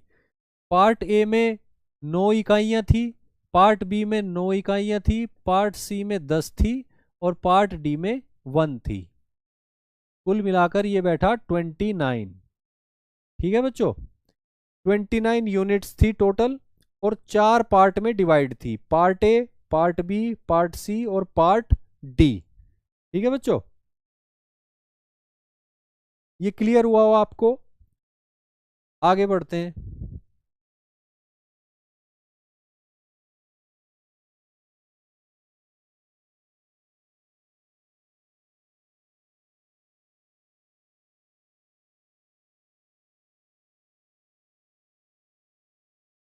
ठीक है बच्चों, अब राज्यों के पुनर्गठन को देख लेते हैं। राज्यों का पुनर्गठन 1950 में जब संविधान लागू हुआ तो क्या स्थिति थी वो हमने देख ली, ठीक है बच्चों। Part A, part B, part C और पार्ट डी में मिला के 4 श्रेणियां बनाई गई पॉलिटिकल यूनिट्स की, और कुल मिलाकर 29 राजनीतिक इकाइयां जो हैं वो उस समय भारत के राज्य क्षेत्र का हिस्सा थी। उसके बाद जो है राज्यों के पुनर्गठन की प्रक्रिया स्टार्ट हो गई, यानी रीऑर्गेनाइजेशन ऑफ स्टेट्स, राज्यों के पुनर्गठन की मांग शुरू हो गई। मांग तो पहले से ही थी, भाषा के आधार पर राज्यों का गठन किया जाए, इंडियन नेशनल मूवमेंट के समय से ही ये मांग थी, ठीक है बच्चों। तो यहाँ पे अब बात हुई कि राज्यों का पुनर्गठन किया जाए। इस मांग को ध्यान में रखते हुए जून 1948 में भाषाई प्रांत आयोग गठित किया गया। भाषाई प्रांत आयोग जो है वो गठित किया गया, भाषाई प्रांत आयोग, ठीक है बच्चों। भाषाई प्रांत आयोग गठित किया गया और जिसके जो अध्यक्ष थे वो थे एस.के. धर, एस.के. धर। तो इसको एस.के. धर आयोग कहा गया, एस.के. धर आयोग कहा गया, ठीक है बच्चों। एस.के. धर आयोग ने दिसंबर 1948 में अपनी रिपोर्ट सौंपी भारत सरकार को। भारत सरकार ने इस आयोग का गठन किया था और इस आयोग ने कहा कि भाषा के आधार पर राज्यों का पुनर्गठन नहीं किया जाना चाहिए, बल्कि राज्यों का पुनर्गठन जो है वो होना चाहिए प्रशासनिक सुविधा के आधार पर, यानी एडमिनिस्ट्रेटिव कन्वीनियंस के आधार पर, ठीक है बच्चों। तो ये एक काफी महत्वपूर्ण बात है कि जून 1948 में भारत सरकार ने भाषाई प्रांत आयोग गठित किया एस.के. धर की अध्यक्षता में, और भाषाई प्रांत आयोग ने बात जो बोली वो बोली कि भारत भाषा के आधार पर नहीं किया जाना चाहिए राज्यों का पुनर्गठन, बल्कि प्रशासनिक सुविधा के आधार पर किया जाना चाहिए, ठीक है बच्चों। प्रशासनिक सुविधा के आधार पर, प्रशासनिक सुविधा के आधार पर किया जाना चाहिए, ठीक है बच्चों। तो भाषा के आधार पर राज्यों के पुनर्गठन की मांग जो है इसने खारिज कर दी अपनी रिपोर्ट में। लेकिन जब ये रिपोर्ट प्रकाशित हुई तो वे लोग या वे हित समूह या वे राजनीतिक दल जो भाषा के आधार पर राज्यों का पुनर्गठन चाहते थे, उन्होंने जो है मतलब काफी विरोध किया इस बात का। तो उस विरोध को देखते हुए दिसंबर 1948 में ही इंडियन नेशनल कांग्रेस ने एक समिति का गठन किया। इंडियन नेशनल कांग्रेस ने एक समिति का गठन किया, ठीक है बच्चों। और उस समिति का नाम था भाषाई प्रांत समिति, भाषाई प्रांत समिति। ये बात महत्वपूर्ण है कि दिसंबर 1948 में जो भाषाई प्रांत समिति का गठन किया गया वो इंडियन नेशनल कांग्रेस की समिति थी। वो भारत सरकार की समिति नहीं थी, वो उस समय के सबसे बड़े राजनीतिक दल जिसकी सरकार थी उसकी समिति थी। ठीक है बच्चों। जबकि ये जो एस के धर आयोग है ये गवर्नमेंट ऑफ इंडिया ने एस्टेब्लिश किया था। ठीक है बच्चों। अब ये जो भाषाई प्रांत समिति थी इसमें 3 सदस्य थे भाषाई प्रांत समिति में, जवाहरलाल नेहरू, सरदार वल्लभ भाई पटेल और पट्टाभी सीतारामैया। कांग्रेस पार्टी ने इस समिति को गठित किया था। तीनों ही कांग्रेस पार्टी के काफी प्रमुख नेता थे, जवाहरलाल नेहरू, सरदार वल्लभ भाई पटेल और पट्टाभी सीतारामैया। इसीलिए उनके नाम, तीनों के नाम के आधार पर इसे जेवीपी समिति कहा जाता है। ये इस नाम से फेमस है। ठीक है बच्चों। JVP, J for Jawaharlal Nehru, V for Vallabh Bhai Patel, P for Pattabhi Sitaramayya. ठीक है बच्चों। अब इसने, इस भाषाई प्रांत समिति ने क्या रिकमेंडेशन दी वो देख लेते हैं। इसने भी राज्यों के पुनर्गठन हेतु भाषा को आधार के रूप में खारिज कर दिया। यानी इसने भी लगभग वही बात कही जो एस के धर आयोग ने कही थी। एस के धर आयोग ने कही थी। ठीक है बच्चों। राज्यों के पुनर्गठन हेतु भाषा को आधार के रूप में खारिज कर दिया गया। क्लियर है बच्चों ये बात। लेकिन जैसे ये बात सामने आई, पब्लिक हुई, तो फिर से मांग शुरू हो गई कि भाषा के आधार पर गठन किया जाए, भाषा के आधार पर गठन किया जाए। उसके बाद जो है कांग्रेस के एक नेता थे पोट्टी श्रीरामुलु, पोट्टी श्रीरामुलु, तो उन्होंने भूख हड़ताल की। उसके बाद काफी दिनों के बाद उनकी मृत्यु हो गई। काफी जो मांग जो है वो प्रबल हो गई आंध्र प्रदेश राज्य के गठन को लेकर, तेलुगु भाषी लोगों के लिए एक अलग राज्य को लेकर। तो बात यह हुई कि फिर से भारत सरकार को अक्टूबर 1953 में आंदोलनों के दबाव में, मांगों के दबाव में भाषा के आधार पर भारत का पहला राज्य गठित करना पड़ा। भाषा के आधार पर भारत का पहला राज्य, जिसका नाम था आंध्रा स्टेट, आंध्रा स्टेट, उसका गठन करना पड़ा 1953 में। ठीक है बच्चों। आंध्र प्रदेश नहीं, ये बात ध्यान रखने की है, आंध्र प्रदेश नहीं बल्कि आंध्रा स्टेट, आंध्र राज्य, इसका गठन किया गया अक्टूबर 1953 में। और इसमें क्या किया गया, मद्रास राज्य, इस समय जो मद्रास राज्य हुआ करता था उसके तेलुगु भाषी क्षेत्र को निकालकर आंध्र राज्य का गठन किया गया। तेलुगु भाषी जो लोग थे उस समय के मद्रास राज्य में, तो उन क्षेत्रों को जिनमें तेलुगु भाषी लोग रहते थे उनको अलग कर दिया गया मद्रास राज्य से। और ये जो क्षेत्र थे ये थे कोस्टल आंध्रा और रायलसीमा क्षेत्र। इन क्षेत्रों को लेकर आंध्रा स्टेट के नाम से तेलुगु भाषी लोगों का राज्य बना दिया गया, जो भाषा के आधार पर बनने वाला भारत का पहला राज्य था। ठीक है बच्चों, क्लियर है ये बात आपको। अब आगे बढ़ते हैं। राज्यों का पुनर्गठन जो है अक्टूबर 1953 के बाद आगे कैसे बढ़ा वो देख लेते हैं। अब जैसे ही एक राज्य का गठन हुआ भाषा के आधार पर, तो अन्य भारत के अन्य क्षेत्रों में मांग जो है और प्रबल हो गई कि मराठी भाषा भी है, गुजराती भाषा भी है, कन्नड़ भाषा भी है, अलग अलग भाषाएं हैं ना। तो भाषाओं के आधार पर राज्यों के निर्माण की मांग जो है भारत के विभिन्न क्षेत्रों में और प्रबलता से उठी और सरकार पर दबाव पड़ा। तो उसके बाद जो है दिसंबर 1953 में ही भारत सरकार ने राज्य पुनर्गठन आयोग का गठन कर दिया। यानी फजल अली आयोग, फजल अली आयोग का गठन कर दिया गया। State reorganisation commission, SRC, state reorganisation commission का गठन कर दिया भारत सरकार ने दिसंबर 1953 में। यानी कि अक्टूबर 1953 में आंध्र राज्य का निर्माण हुआ, भारत का पहला राज्य जो भाषा के आधार पर बनाया गया। ठीक है बच्चों। और उसके तुरंत बाद भाषा के आधार पर राज्यों के निर्माण की मांग ने इतना प्रबल रूप धारण कर लिया कि 2 महीने के बाद ही भारत सरकार को राज्य पुनर्गठन आयोग का गठन करना पड़ा, जिसके अध्यक्ष थे फजल अली। और इसके 2 सदस्य और थे जिनके नाम आप मुझे बताएंगे कमेंट करके। बताइए बच्चों।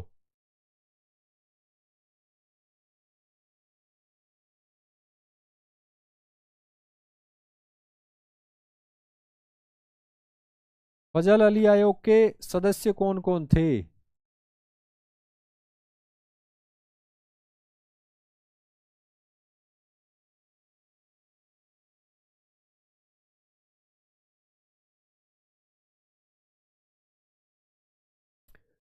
फजल अली आयोग में कुल 3 सदस्य थे, जिनमें फजल अली तो अध्यक्ष हो गए, इसके अलावा 2 सदस्य और थे और उनका नाम था के एम पनिक्कर और हृदयनाथ कुंजरू।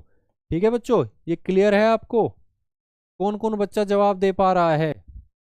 अनुपम सरोज जी कह रहे हैं कुंजरू। ठीक है, वेरी गुड।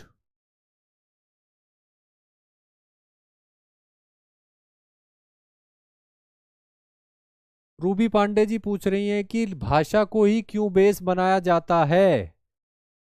सिर्फ भाषा को बेस नहीं बनाया जाता, कई सारी बातें और भी देखी जाती हैं बच्चों।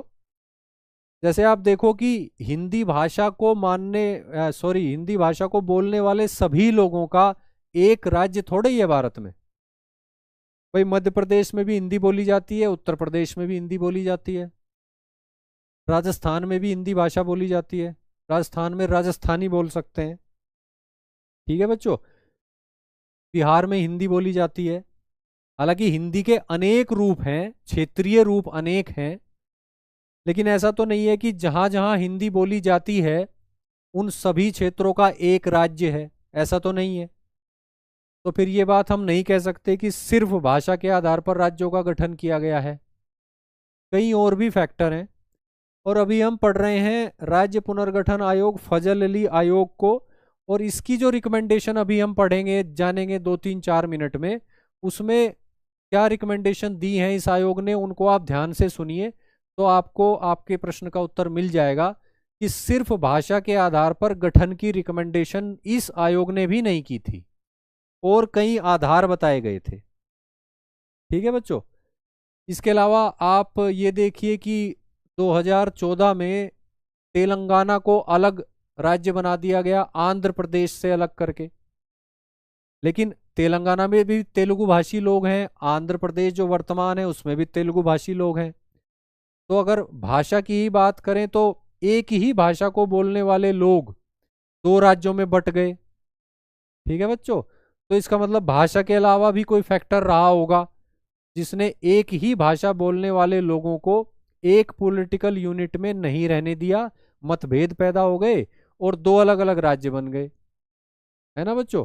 तो भाषा के आधार पर राज्यों का पुनर्गठन किया गया, भाषा बहुत महत्वपूर्ण फैक्टर रहा है इसमें, लेकिन इसके अलावा भी अन्य फैक्टर रहे हैं।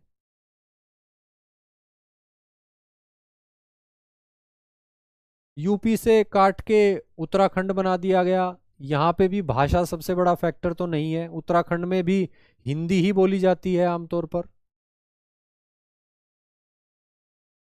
ठीक है बच्चों, आगे बढ़ते हैं।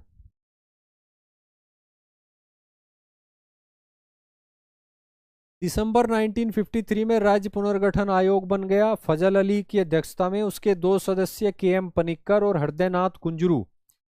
इस आयोग ने क्या किया, अपनी रिकमेंडेशन जो दी उसमें भाषा को राज्य पुनर्गठन का आधार माना। भाषा को राज्य पुनर्गठन का आधार माना, यानी S.K. धर आयोग जिसने भाषा को राज्य पुनर्गठन का आधार नहीं माना था, JVP समिति जिसने भी भाषा को राज्य पुनर्गठन का आधार नहीं माना था। ठीक है बच्चों, उनसे अलग हटकर फजल अली आयोग ने भाषा को राज्यों के पुनर्गठन का आधार माना। यह बात महत्वपूर्ण है बच्चों, ध्यान रखना। लेकिन एक भाषा एक राज्य, इसकी मांग को खारिज कर दिया। ये मांग उस समय उठ रही थी कि एक भाषा का एक राज्य, तो उस मांग को उसने खारिज कर दिया। ठीक है बच्चों, इसके अलावा फजल अली आयोग ने कहा कि राज्यों का पुनर्गठन जब किया जाए तो भारत की एकता को महत्व दिया जाए, भारत की एकता को ध्यान में रखकर ही पुनर्गठन किया जाना चाहिए। ठीक है बच्चों, ये बात महत्वपूर्ण है कि भाषा के आधार पर पुनर्गठन कीजिए, कोई दिक्कत नहीं है, आधार के रूप में स्वीकार है, लेकिन भारत की एकता को भी ध्यान में रखना है, सर्वोपरि रखना है। ठीक है बच्चों, और इसने क्या सुझाव दिया कि 16 राज्य बना दिए जाएं, 16 राज्य, और 3 जो है सेंट्रली एडमिनिस्ट्रेड टेरिटरीज बनाने का सुझाव दिया।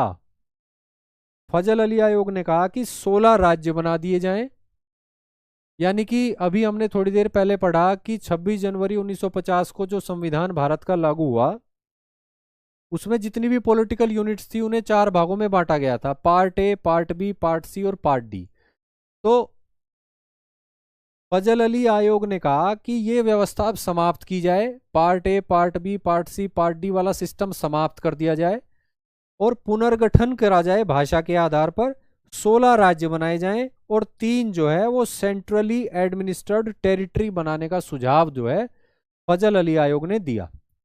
इसके अलावा फजल अली आयोग ने कुछ पैरामीटर्स दिए, कुछ मानदंड दिए जिनका ध्यान रखा जाए राज्यों का पुनर्गठन करते समय। सबसे पहला जो मानदंड इन्होंने कहा, पैरामीटर, वो ये था कि भारत की एकता और सुरक्षा को प्रोत्साहन मिलना चाहिए। राज्य पुनर्गठन इस तरह से हो, ऐसा हो जिससे भारत की एकता, यूनिटी और सिक्योरिटी यानी सुरक्षा को प्रोत्साहन मिले, बढ़ावा मिले। क्लियर है बच्चों? दूसरा पैरामीटर जो इन्होंने दिया वो था भाषाई और सांस्कृतिक होमोजिनिटी, यानी कि भाषाई और सांस्कृतिक एक रूपता का ध्यान रखा जाए। तीसरा जो पैरामीटर इन्होंने दिया वो था वित्तीय, आर्थिक और प्रशासनिक सुविधाओं का ध्यान रखा जाए।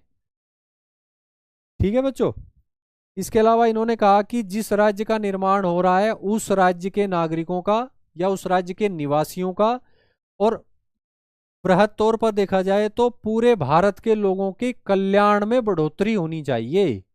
ये 4 पैरामीटर दिए, ये 4 बेसिक कंडीशन जो हैं वो एज ए रिकमेंडेशन फजल अली आयोग ने दी कि भाषा के आधार पर पुनर्गठन कीजिए, लेकिन इन बातों का ध्यान रखते हुए भारत की एकता और सुरक्षा,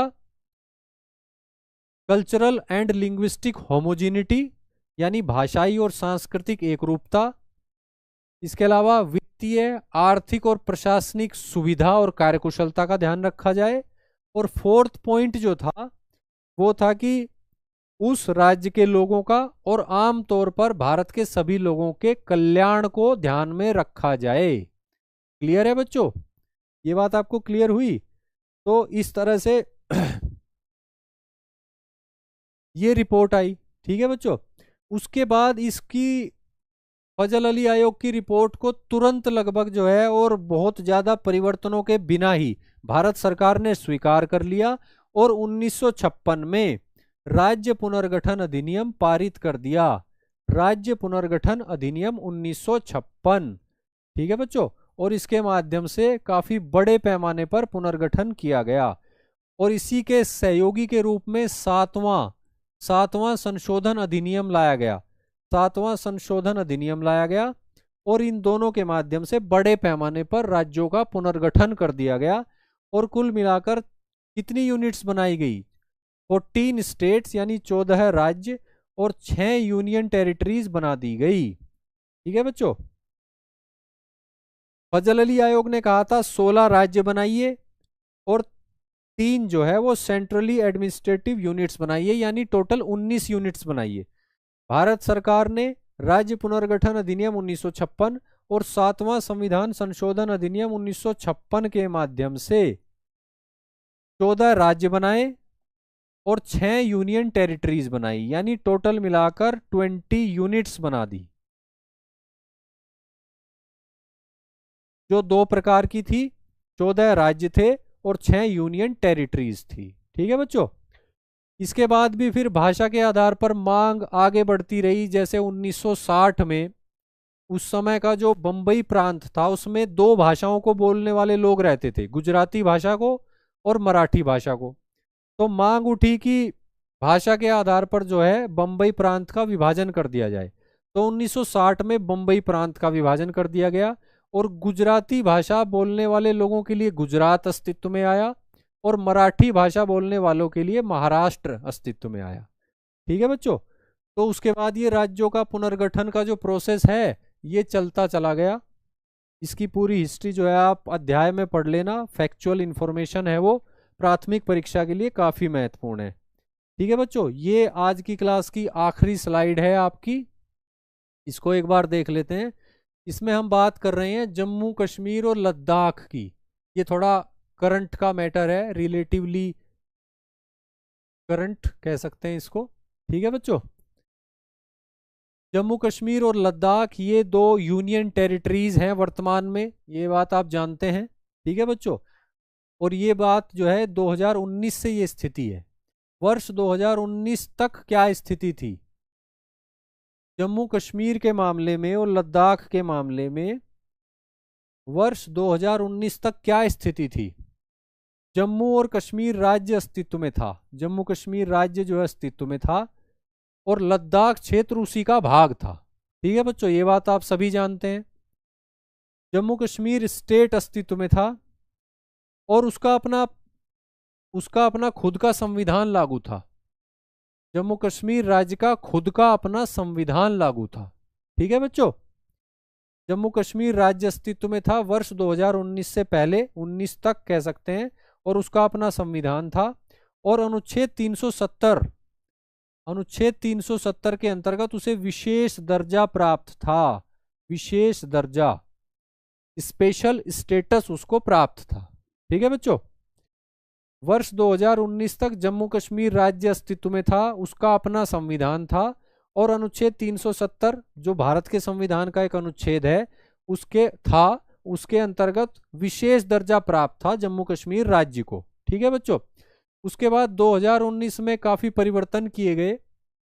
भारत के राष्ट्रपति ने एक आदेश निकाला जिसको कहा गया संविधान जम्मू कश्मीर पर लागू आदेश 2019, ये नाम था उस ऑर्डर का।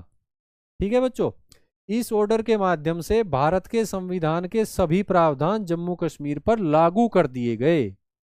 ठीक है बच्चों, और इसी के साथ ही जम्मू कश्मीर का विशेष दर्जा जो है वो समाप्त कर दिया गया और भारत के संविधान के सभी प्रावधान जम्मू कश्मीर पर लागू कर दिए गए। जम्मू कश्मीर का जो अपना संविधान था वो निष्प्रभावी हो गया, जम्मू कश्मीर को जो विशेष दर्जा मिला हुआ था वो समाप्त हो गया और भारत के संविधान के सभी प्रावधान जम्मू कश्मीर पर लागू हो गए। भारत के राष्ट्रपति के द्वारा वर्ष 2019 में जारी इस आदेश के द्वारा, जिस आदेश का नाम था संविधान जम्मू कश्मीर पर लागू आदेश 2019।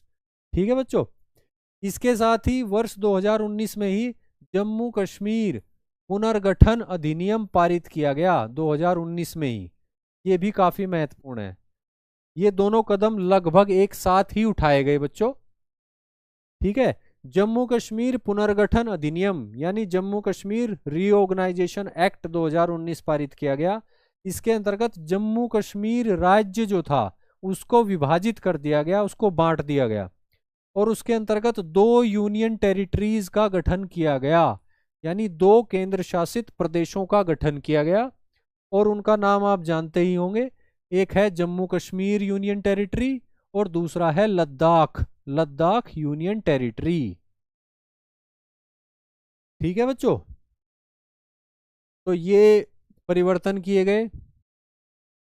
जम्मू कश्मीर राज्य के संबंध में कह सकते हैं जो वर्तमान में एक यूनियन टेरिटरी है और लद्दाख क्षेत्र को जम्मू कश्मीर राज्य से अलग करके उसको भी यूनियन टेरिटरी बना दिया गया है।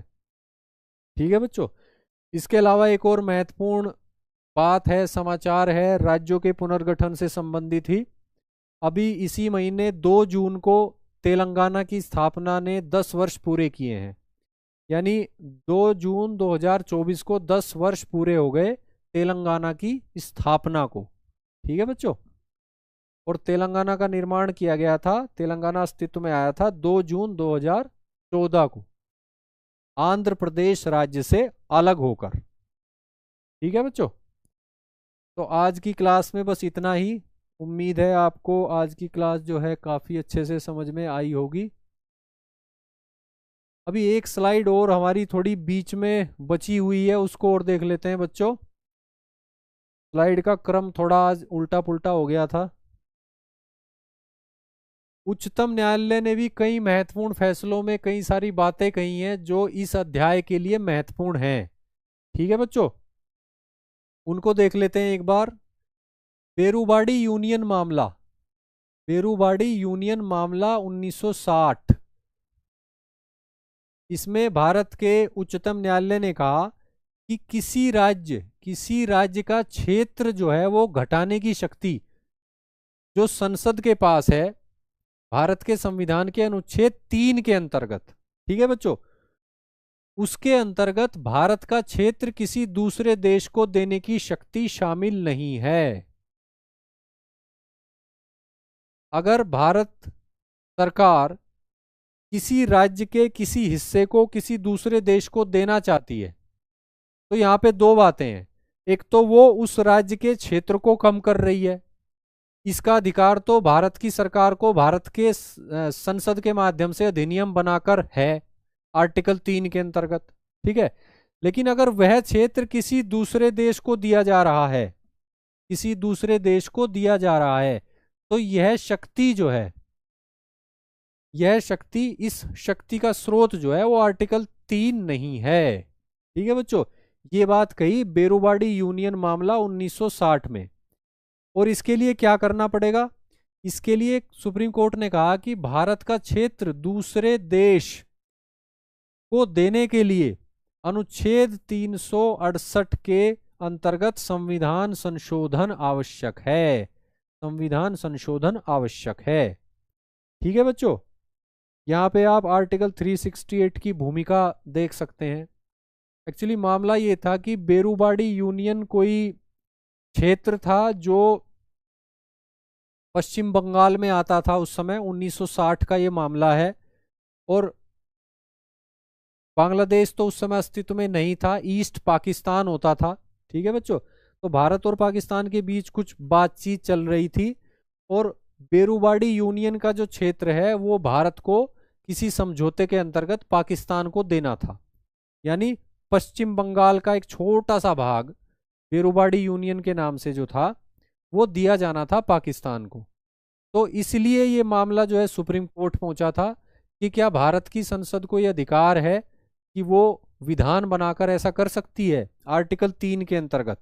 तो इस मामले में फिर उच्चतम न्यायालय ने कहा कि किसी राज्य का क्षेत्र घटाने की शक्ति तो है आर्टिकल 3 के अंतर्गत, बिना संविधान संशोधन किए, बिना आर्टिकल 368 में दी गई प्रक्रिया से गुजरे, संसद के माध्यम से सामान्य बहुमत से विधान बनाकर। ठीक है बच्चों, लेकिन अगर भारत का क्षेत्र किसी दूसरे देश को दिया जा रहा है तो उसके लिए फिर संविधान संशोधन की प्रक्रिया से गुजरना होगा, आर्टिकल 368 के अंतर्गत संविधान संशोधन करना होगा। और इसी निर्णय का परिणाम हुआ कि फिर 9th अमेंडमेंट एक्ट लाया गया, 9वां संविधान संशोधन लाया गया 1960 में, और उसके माध्यम से फिर बेरूबाड़ी यूनियन का मामला जो है वो निपटाया गया। ठीक है बच्चों, जो भारत और पाकिस्तान के बीच का एक मामला था। 9th कॉन्स्टिट्यूशनल अमेंडमेंट एक्ट 1960 लाया गया इस फैसले के बाद, उच्चतम न्यायालय के इस फैसले के बाद। ठीक है बच्चों, इसके अलावा इसी से संबंधित एक और बात जो है भारत के उच्चतम न्यायालय ने वर्ष 1969 में कही। उसमें कहा गया कि भारत और किसी देश के बीच अगर सीमा विवाद हल करने की बातचीत चल रही है, सीमा विवाद को हल करने की बात है, तो उसमें फिर संविधान संशोधन जो है आवश्यक नहीं है। यानी जो बात यहां पे कही गई कि अगर भारत का क्षेत्र किसी दूसरे देश को देने की बात है तो फिर आर्टिकल 368 के अंतर्गत संविधान संशोधन करना पड़ेगा। उसी बात को थोड़ा और एक्सप्लेन किया गया, समझाया गया सुप्रीम कोर्ट के द्वारा 1969 में, और ये कहा गया कि भारत और किसी देश के बीच यदि सीमा विवाद हल करने की बात है तो वहां पे फिर संविधान संशोधन प्रक्रिया से गुजरने की आवश्यकता नहीं है, वहां पे आर्टिकल 368 की कोई भूमिका नहीं है। ठीक है बच्चों, क्योंकि सीमा विवाद हल करने में ऐसा माना गया कि क्षेत्र का आदान प्रदान नहीं होता। ठीक है बच्चों, कोर्ट ने माना कि सीमा विवाद हल करने में भारत का क्षेत्र किसी दूसरे को नहीं दिया जाता, इसलिए संविधान संशोधन की आवश्यकता नहीं है। क्लियर है बच्चों?